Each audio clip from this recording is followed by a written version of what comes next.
Are you a vampire? So, can I come in?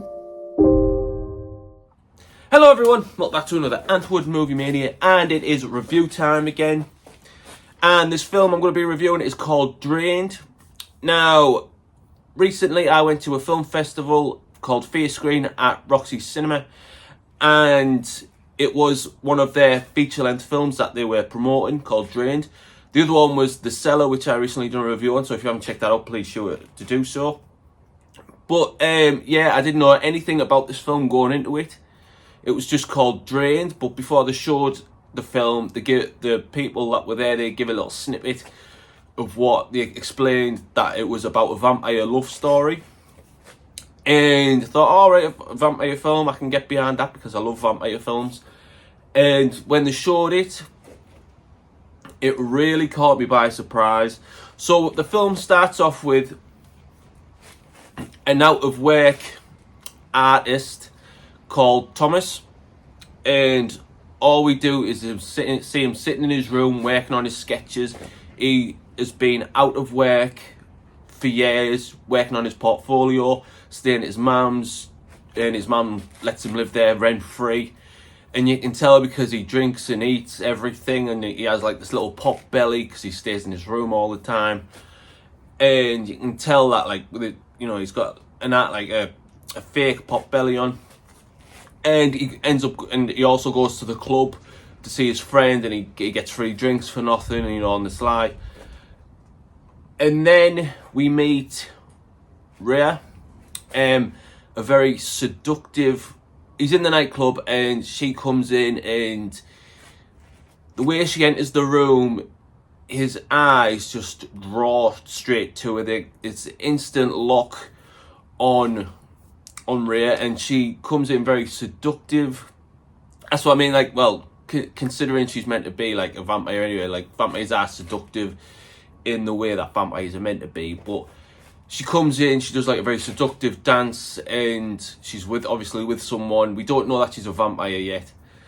And then when she comes over, she tries to go talk to her, and then she touches him, and things happen. But then he doesn't see her for weeks, and then that's when the obsession starts, because he gets his friend who works at the bar to try and find, because he pretty much knows all the people there, and he tries to find out about her. And she has no socials, she has no phone number, no email, anything like that. So she's like pretty much a ghost. And then weeks have gone by, his obsession turns to even more obsession, and then he gets a phone call off his friend saying she's in the club, get down here. So he jumps straight down, and then he goes to talk to her, saying, "Oh, do you remember me?"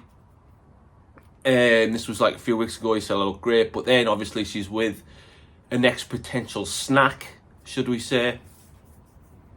And then that's where the addiction kicks into place. So she finds him very addictive, and it's just like a cross between.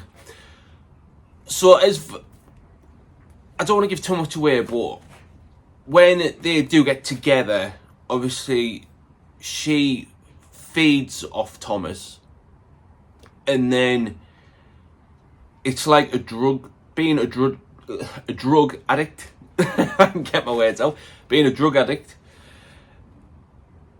it takes a different spin on a vampire film.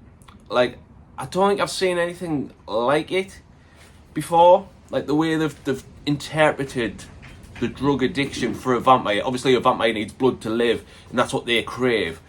But on the flip side, when they pick a person and they feed off them, and then they keep feeding off them, the guy who played like Thomas in the film, he knows it's like it's like heroin to them. Like, he knows, like, he's satisfying their needs, but like when she's feeding off him, it's like he's getting such a rush. But it comes to the point where she's draining the life out of him, that he knows it's killing him, but he can't stop. And that's when, he visits his family again, and they notice how much weight he's lost, like how pale he is, and then he goes into like like near enough death territory. But it was such an interesting spin on how addiction can work, and I found that really interesting. I mean, I'm not a drug addict, like I've never done drugs or anything like that, but it's just like a new way to tell a vampire love story. Like, she needs it, he craves it, and they both need each other to keep that addiction going. So I found that really interesting. But then at the end, there was a Q&A with the co-producer or the cinematic person that was there, and we found out that like they had over $100,000 budget, which was crazy. But you could tell how visually how the film was set in London, and a perfect setting for a vampire, because obviously it's always dark and murky and cloudy. Obviously there's apart from the summer, there's no sun ever in London, so that makes it easy for the vampires to walk around in the daytime, and no one would suspect anything. So that made a perfect setting, plus the nightclub made it seductive, like, for everything like that. And then the way they spent the budget, like they give London the great setting, then obviously with the vampire, obviously it's easy to like strip fake blood and everything with the teeth, but then obviously you've got to fly in everywhere and getting the visual shots around London from a high view and everything like that. It was so good to see London in such a like an underground, dingy, but then when it's up in the sky all lit up beautifully, everything like that was just so nicely done. And this film really took it by,